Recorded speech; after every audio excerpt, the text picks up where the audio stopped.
Obrigado. Bom dia, Raquel. Bom dia, Rodolfo. Bom dia, Irene. Bom dia a todos que estão nos assistindo. É, Conforme o Rodolfo já colocou um pouco, a gente tem uma visão semelhante. A gente considerou a medida negativa em termos absolutos, mas potencialmente positiva para o Brasil, já que três pontos.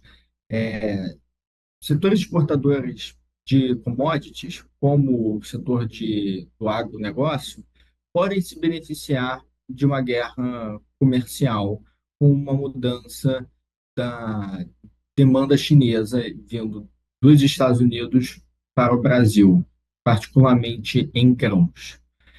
A outra questão seria a possibilidade de um aumento nos investimentos chineses em infraestrutura no Brasil e na América Latina. Então, por exemplo, nos últimos anos, eles têm investido consideravelmente em infraestrutura, montaram um porto significativo no Peru, montar, estão montando muitos terminais no Porto de Santos, por exemplo, entre outros projetos de infraestrutura, né, na região da América Latina e no Brasil. E aí o terceiro ponto sendo as tarifas impostas no Brasil, que foram mais brandas do que direcionadas a outros países, como o Rodolfo já colocou. No entanto, a gente deixa claro que ainda permanecem riscos relevantes, né?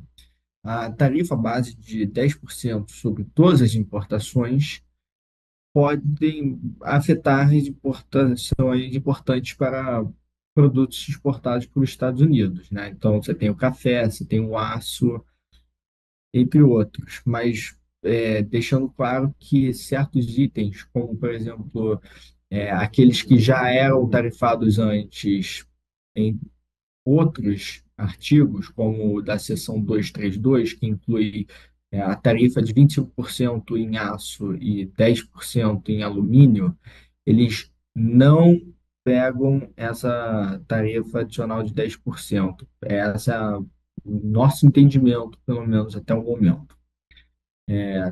Além disso, também há o risco de barreiras comerciais derivadas do fortalecimento da relação estratégica entre Brasil e China, algo que já é comentado pelos próprios oficiais americanos nos últimos anos, em relação a não só ao Brasil, mas na região em si.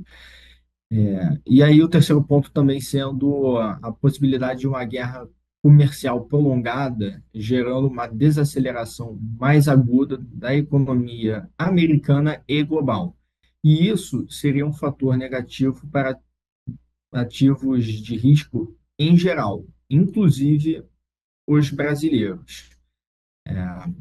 Então, nesse contexto, a gente favorece produção baseada nos Estados Unidos, porque assim você tem menor exposição a tarifas, você tem possíveis benefícios de maiores preços, considerando uma oferta reduzida.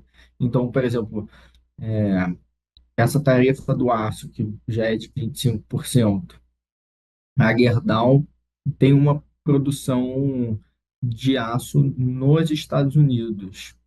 Então, ela é menos exposta com uma potencial preço do aço nos Estados Unidos maior por causa da oferta reduzida devido às tarifas.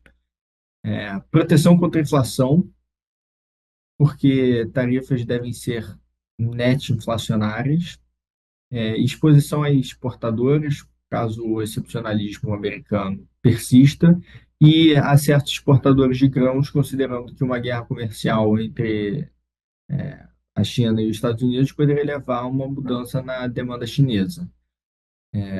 E aí, então, a gente destaca também no nosso relatório a nossa sexta XP de tarifas dos Estados Unidos, que desde a sua concepção acumulam um retorno de 7,8% versus 3,16% do Ibovespa. Então, um retorno significativamente acima do benchmark.